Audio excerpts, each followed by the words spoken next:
ప్రభునందు ప్రియమైన సహోదరి సహోదరులారా, ఈరోజు తల్లి శ్రీ సభ ప్రపంచ యావత్తు విశ్వవిభుడైన క్రీస్తు రాజు రాజాది రాజుగా అంగీకరిస్తూ మహోత్సవంగా ఆ ప్రభువుని కొనియాడుతోంది. మున్ముందుగా అందరికీ క్రీస్తురాజు పండుగ శుభాశీస్సులు. అది 1815వ సంవత్సరం. ఫ్రెంచ్ నియంత నెపోలియన్ బ్రిటిష్ సేనలకు వాటర్లూ అనేటువంటి యుద్ధంలో లొంగిపోయాడు, ఓడిపోయాడు, లొంగిపోయాడు, ఖైదీ అయిపోయాడు. హెలెనా అనేటువంటి ఒక దీవిలో ఈ నెపోలియన్ని అక్కడ ఉంచారు. ఇప్పుడు ఎవరో వెళ్ళి ప్రశ్నించారు, ఒక చిన్న ప్రశ్న వేశారు నెపోలియన్ని, ఈ ప్రపంచంలో గొప్ప రాజు ఎవరు అని అడిగారు. దానికి సమాధానంగా చరిత్ర చాలామందికి ఆ ఘనతను ఇస్తూ ఉంది. రోమన్ చక్రవర్తి జూలియస్ సీజర్ మహా గొప్ప రాజని కొంతమంది చెప్తున్నారు. Greek Veerudu Alexander the great గొప్ప రాజు అని కొంతమంది చెప్తున్నారు. మరి కొంతమంది నా పేరే చెప్పొచ్చు, నెపోలియన్ ద గ్రేట్ అని. కానీ మేమెవ్వరం కాదు. ఈ ప్రపంచంలో ఒకే ఒక రాజు ఉన్నాడు, అతడే క్రీస్తు రాజు, రాజాది రాజు, ప్రభువులకు ప్రభువు. మేమంతా కత్తులతో రక్తపాతాన్ని సృష్టించి రాజ్యాలు దోచుకున్నాము, సంపాదించుకున్నాము, అధికారాన్ని చేజిక్కించుకున్నాము. కానీ ఎటువంటి సైన్యం లేకుండా, ఎటువంటి ఆయుధాలు ఉపయోగించకుండా, ప్రేమ అనేటువంటి ఏకైక బలమైన శక్తివంతమైన స్వేచ్ఛనిచ్చేటువంటి మహా ఆయుధాన్ని తాను చేతబూని ఈ ప్రపంచంలో ఉన్న ప్రతి మానవ హృదయంలో రాజ్యమేలుతూ ఉన్నాడు. కాబట్టి యేసు మాత్రమే రాజాది రాజు, ప్రభువులకు ప్రభు అని ఒప్పుకున్నాడు. ప్రియ సహోదరులారా, రక్తాన్ని ఏరులుగా పారించినటువంటి వారు ఈనాడు కనిపించడం లేదు. తన రక్తమే ధారపోసినటువంటి క్రీస్తు మాత్రము ఈనాటికి సజీవుడై ప్రతి మానవ హృదయంలో 2000 సంవత్సరాల తర్వాత కూడా దేదీప్యమానంగా వెలిగిపోతున్నటువంటి తేజస్సుతో ప్రతి మానవ హృదయంలో హృదయ సింహాసనంపై ఆసీనుడై రాజ్యమేలుతూ ఉన్నాడు క్రీస్తు రాజు, మన ప్రభువు.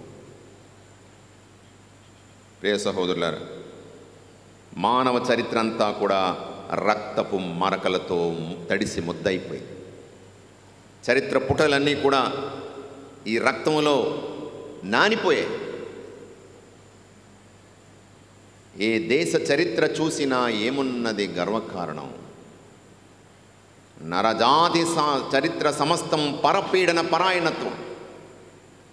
ఎవరికో దాసులుగా బలహీనుడు బలవంతుని చేతిలో నలిగిపోతున్నాడు, ఓడిపోతున్నాడు, చంపబడుతున్నాడు. మైట్ ఈజ్ రైట్, అది ఆటవిక న్యాయం. అడవిలో చూస్తాం, అడవిలో పెద్ద జంతువు చిన్న జంతువుని చంపి తినేస్తుంది. అది మానవ సమాజంలో కూడా చొరబడడం అతి ప్రమాదకరం. అదే జరిగింది.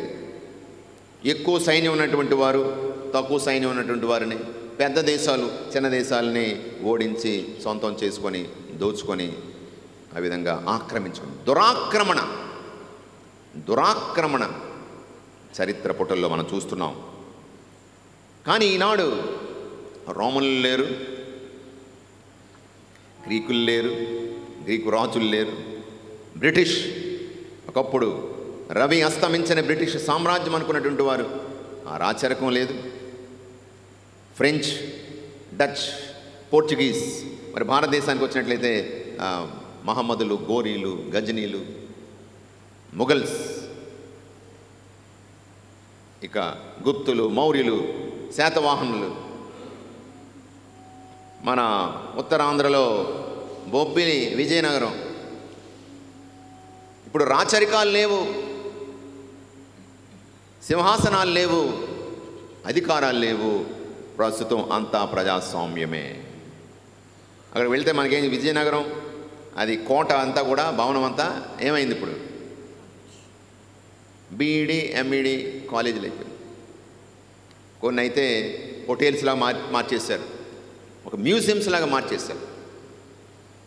కానీ 2000 సంవత్సరాల క్రితం ప్రాణం పెట్టినటువంటి ఆ ప్రభువు, అతని సామ్రాజ్యము నేటికి ప్రతి మానవ హృదయంలో ప్రపంచమంతటా కూడా విస్తరించి ఉంది.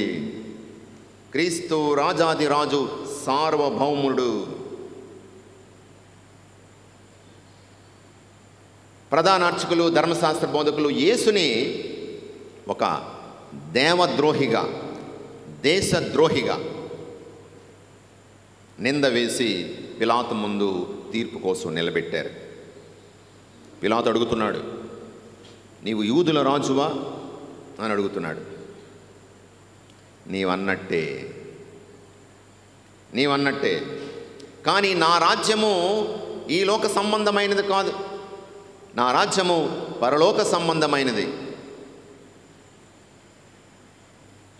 గెత్సెమనే తోటలో యేసు ప్రభుని బంధించడానికి సైనికులు వచ్చారు. యేసుని బంధించే ప్రయత్నం చేసేటప్పుడు పేతురు తన వరలో ఉన్న కత్తిని దూసి మాల్కూస్ అనేటువంటి ఒక సైనికుని కూడి చెవి తెగ నరికాడు. ప్రభు ఏమంటున్నారు?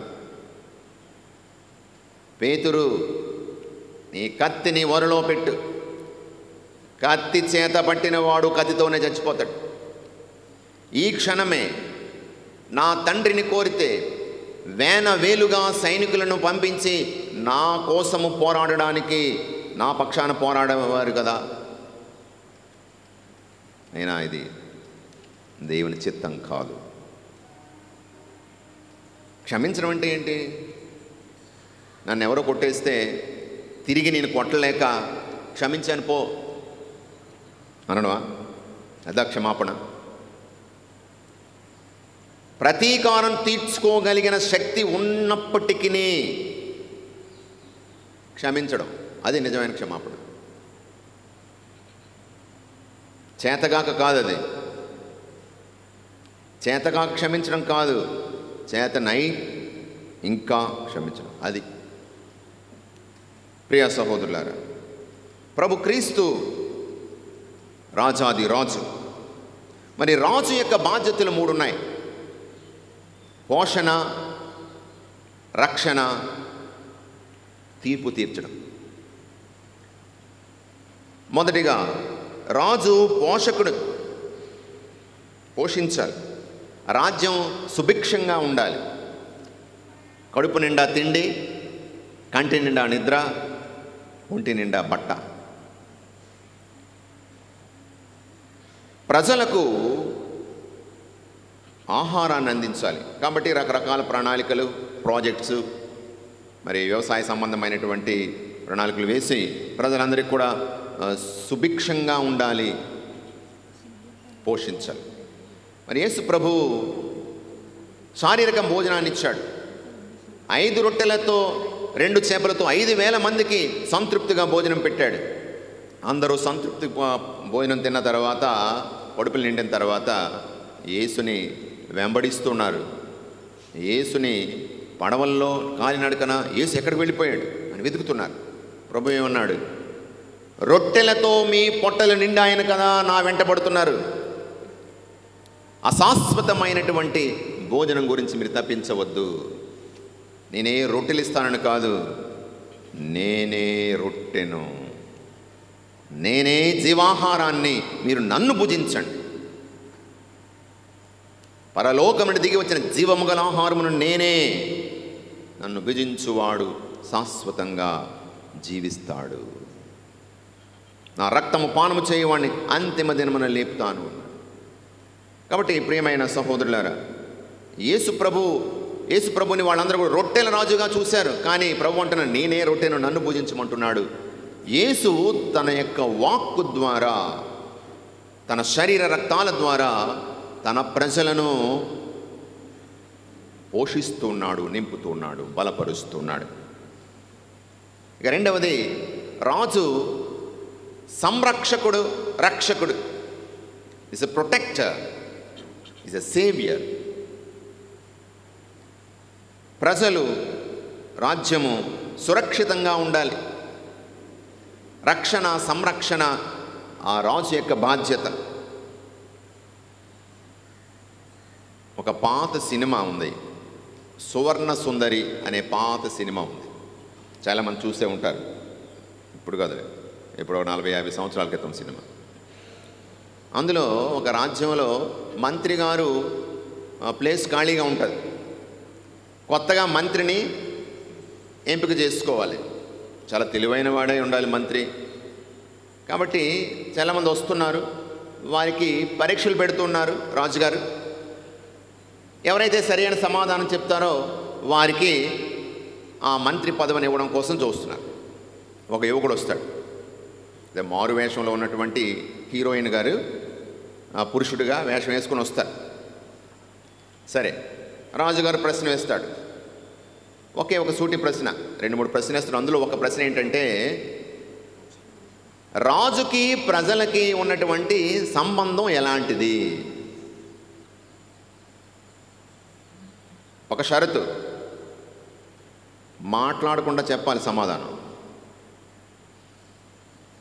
మాట్లాడకుండా చెప్పాలి సమాధానం. రాజుకి ప్రజలకి ఉన్నటువంటి సంబంధం ఎలాంటిది? దానికి ఆ వ్యక్తి ఏం చేస్తుందంటే, ఇలా కళ్ళు రెప్పలు మూసి ఇలా తెరుస్తుంది. అయిపోయింది సమాధానం. అంటే ఏంటి దాని అర్థం? ఏంటి?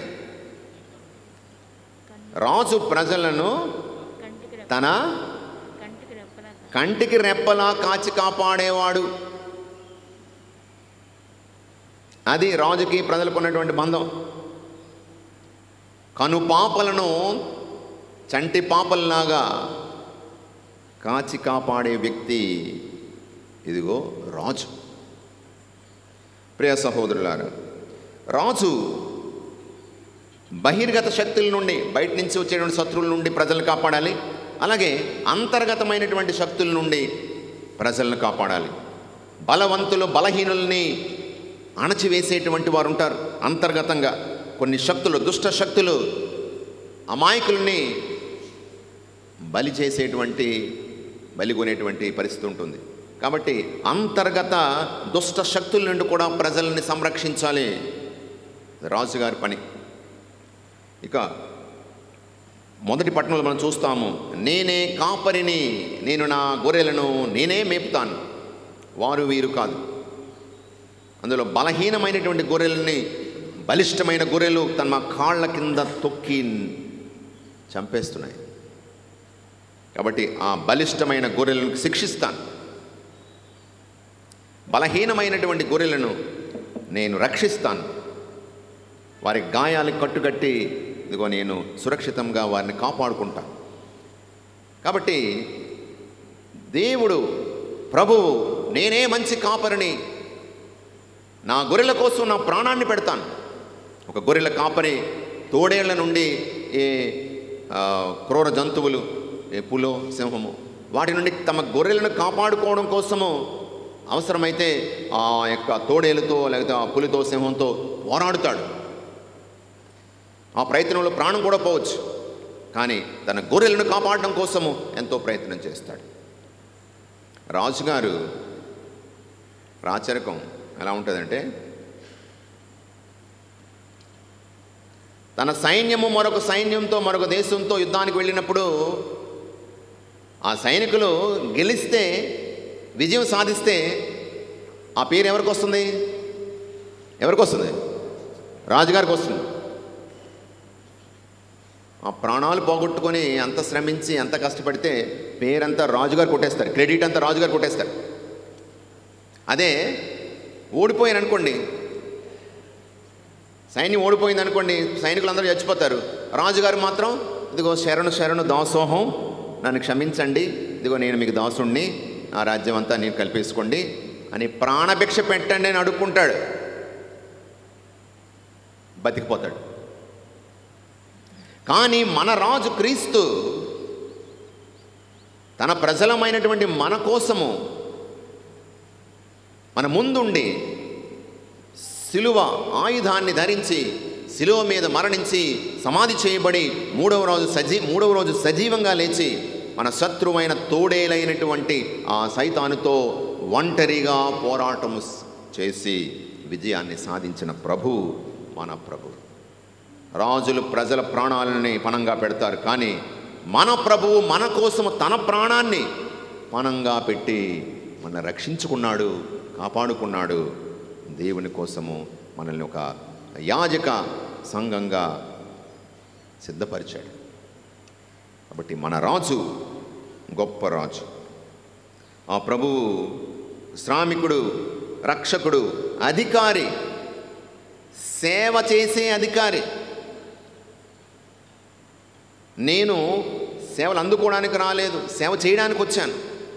శిష్యుల పాదాలను కడిగేటువంటి సేవకు రూపము దాల్చినటువంటి మహా గొప్ప అధికారి మన రాజు క్రీస్తు రాజు.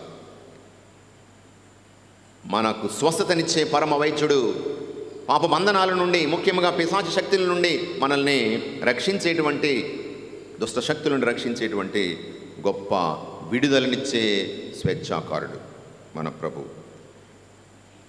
ఈ విధంగా రాజు, రక్షకుడు లేకపోతే సంరక్షకుడు. ఇక మూడవది తీర్పరి, న్యాయ తీర్పరి. నీతిని, న్యాయాన్ని నిలబెట్టవలసినటువంటి బాధ్యత రాజుగారికి ఉంది. ఈ మస్ట్ బి గుడ్ జడ్జ్. దుష్ట శిక్షణ, శిష్ట రక్షణ. దుష్టుల్ని శిక్షించాలి, మంచివారిని రక్షించాలి. ఇది రాజుగారి బాధ్యత.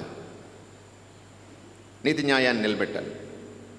కానీ మన ప్రభువు మంచివారిని రక్షించడం మాత్రమే కాదు, దుష్టులను, పాపాత్ములను సైతము క్షమించి ప్రేమించేటువంటి మహారాజు మన రాజు.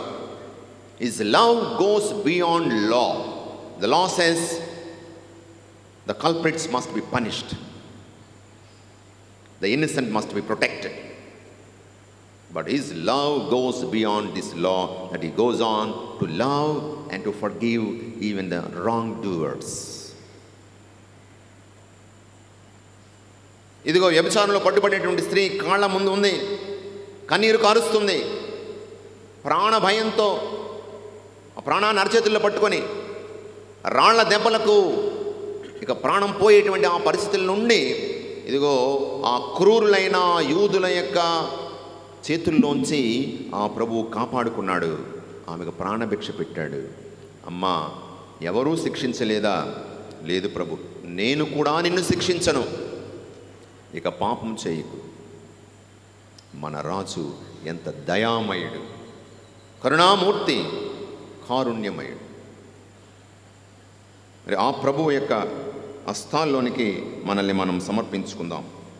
ఆ ప్రభువు విడదీసేవాడు కాదు, ఐక్యపరిచేవాడు, కలిపి ఉంచేవాడు. మరి ఈ ప్రభువు న్యాయ తీర్పరిగా ఒకరోజు రాబోతున్నాడు. ఇదే ఈనాటి సువార్త పఠనం. తుది తీర్పు నాడు రాజాది రాజుగా మహిమ సింహాసనంపై ఆసీనుడైనప్పుడు గొర్రెల కాపని గొర్రెలను మేకలను వేరు చేసినట్లుగా ఆ ప్రభువు నీతిమంతులను పాపాత్ములను వేరు చేసి తీర్పు తీరుస్తున్నాడు. ఒక చిన్న ప్రశ్న, అతి సామాన్యమైన ప్రశ్నలు అడుగుతాడు. 6 ప్రశ్నలు అడుగుతాడు. నేను ఆకలిగా ఉన్నప్పుడు అన్నం పెట్టావా? నేను దప్పికగా ఉన్నప్పుడు దాహం తీర్చావా? నేను వస్త్రహీనుడిగా ఉన్నప్పుడు బట్టలను ఇచ్చావా? నేను రోగునై మంచం పట్టినప్పుడు నన్ను దర్శించవచ్చావా? చెరసాల్లో ఉన్నప్పుడు సందర్శించావా? నేను పరదేశుగా ఉన్నప్పుడు నన్ను ఆదరించి నాకు ఆతిథ్యం ఇచ్చావా. చాలా చిన్న చిన్న విషయాలు ఇవన్నీ కూడా, చిన్న చిన్న విషయాలు. వీటికి సమాధానం చెప్పగలిగితే మోక్షమే మనకు బహుమానముగా ఇస్తానంటున్నాడు. నీ కోసము ప్రపంచ ప్రారంభము నుండి సిద్ధపరిచినటువంటి ఆ యొక్క మోక్ష బహుమతిని నువ్వు తీసుకో అంటున్నాడు. ఈ 6 ప్రశ్నల కింద ఒకే ఒక ప్రశ్న అడుగుతున్నాడు. ఒకటే ఒక ప్రశ్న, ఏమిటి? నీవు నన్ను ప్రేమించావా? ఒకే ఒక ప్రశ్న. ఈ నిరుపేదల్లో నన్ను చూసి, ఈ అత్యల్పులలో నన్ను చూసి నన్ను స్వీకరించావా? నన్ను ప్రేమించావా? ప్రేమిస్తే పరలోకమే మన సొంతం చేస్తానంటున్నాడు ప్రభు. ప్రియమైన సహోదరి సహోదరులారా, మరి ఈరోజు ఆ ప్రభువు యొక్క సార్వభౌమత్వానికి మనము శిరస్సు వంచుదాం. జ్ఞానస్నానం పొందినటువంటి ప్రతి వ్యక్తి కూడా క్రీస్తుని ఈ పరిపాలన బాధ్యతలో భాగస్థులే. అందరూ రాజులే, అధికారులే. ఒక తల్లిగా తండ్రిగా నీ చిన్ని సామ్రాజ్యము, నీ కుటుంబం అనేటువంటి ఆ సామ్రాజ్యానికి నీవు రాజువి, రాణివి. నీ ప్రజల్ని, నీ బిడ్డల్ని, నీ అధికారంలో ఉన్నటువంటి వారిని నువ్వు ఎలా చూస్తున్నావు? వారిని పోషిస్తున్నావా? వారిని రక్షిస్తున్నావా? తప్పు చేసినప్పుడు ప్రేమతో వారిని సరిదిద్దుతున్నావా? నువ్వు ఒక రాజుగా, ప్రేమించే రాజుగా, ఒక ప్రేమించే రాజుగా. ఎందుకంటే యేసు ప్రభు యొక్క పేరే ప్రేమ. అతడు ప్రేమ రాజు. తన ఆజ్ఞ ప్రేమించండి, నేను మిమ్ము ప్రేమించినట్టు ఒకరినొకరు ప్రేమించుకోనండి. ఆ రాజు యొక్క ప్రజలు ప్రేమ నిండిన ప్రజలు. యథా రాజా తథా ప్రజ. రాజు ఏ విధంగా ఉంటే ప్రజలు ఆ విధంగా ఉంటారు. మన రాజు ప్రేమించే రాజు, ప్రాణమిచ్చే రాజు, శిక్షించి కోపించి మనల్ని నరకాగ్నిలోకి తోసే రాజు కాదు. కాబట్టి అటువంటి రాచరికం మన తల్లిదండ్రుల్లో ఉందా? నేను నా సామ్రాజ్యాన్ని, నా చిన్ని సామ్రాజ్యాన్ని ఎంత ప్రేమగా పరామర్శించి కాచి కాపాడుకుంటున్నాను.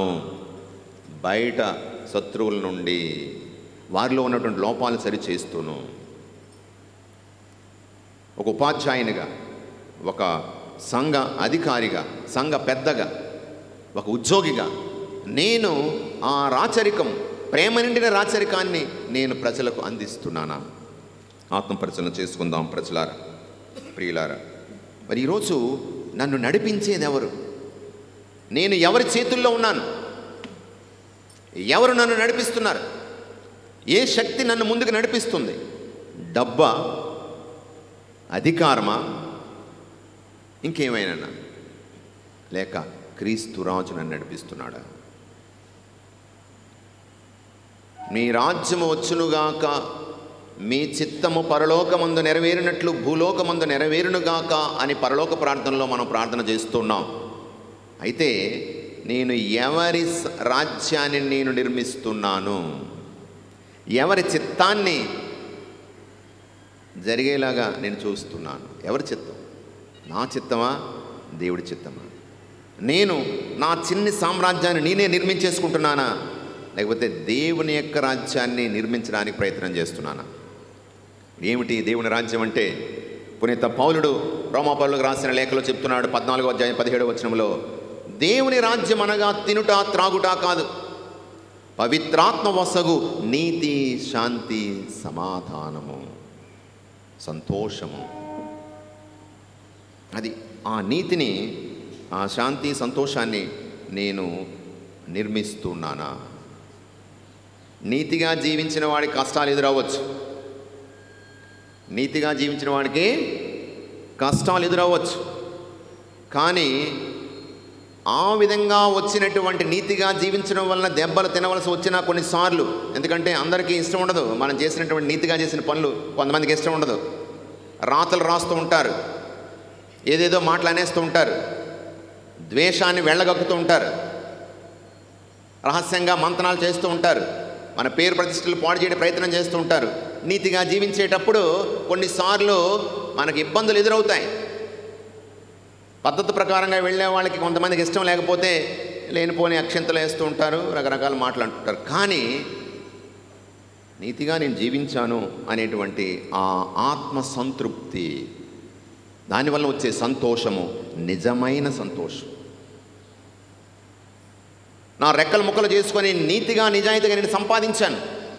నేను అడ్డదారులు దొడ్డిదారులు తొక్కలేదు. నా సంపాదన ఎంతైనా నాది నా యొక్క మనస్సాక్షి ప్రకారంగా నేను సంపాదించాను. కాబట్టి ఆ సంపాదన ఎంతైనా సరే అందులో నాకు సంతోషము సంతృప్తి ఉంటుంది.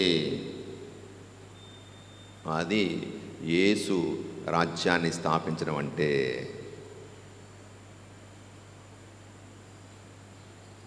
నీతి, శాంతి, సంతోషం. సంతృప్తి లేని వాడికి సంతోషం ఉండదు. ఇంకా కావాలి, ఇంకా కావాలి, ఇంకా కావాలి, ఇంకా సంతృప్తి అనేది ఉండదు వాడికి. కాబట్టి నీతి, శాంతి, సంతోషము, సమాధానం.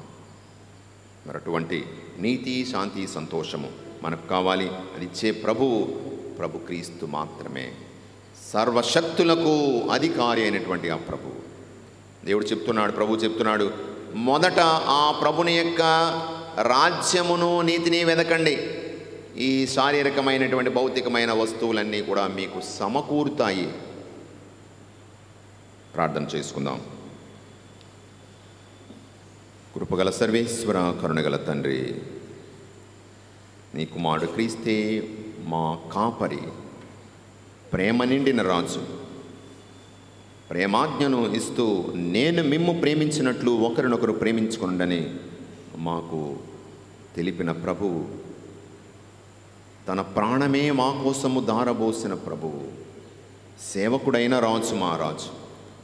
ఓ తండ్రి, మేము ఆ ప్రభువుని, క్రీస్తు రాజుకి మా కుటుంబాలను, మా జీవితాలను, మా సంఘాన్ని, మా సమస్తాన్ని అర్పిస్తూ ఆ ప్రభువు చిత్తము, ఆ ప్రభువు రాజ్యము రావాలని మేము శ్రమించే సైనికులుగా, ప్రేమ సేవకులుగా మమ్మలను దీవించమని వేడుకొంచున్నాము.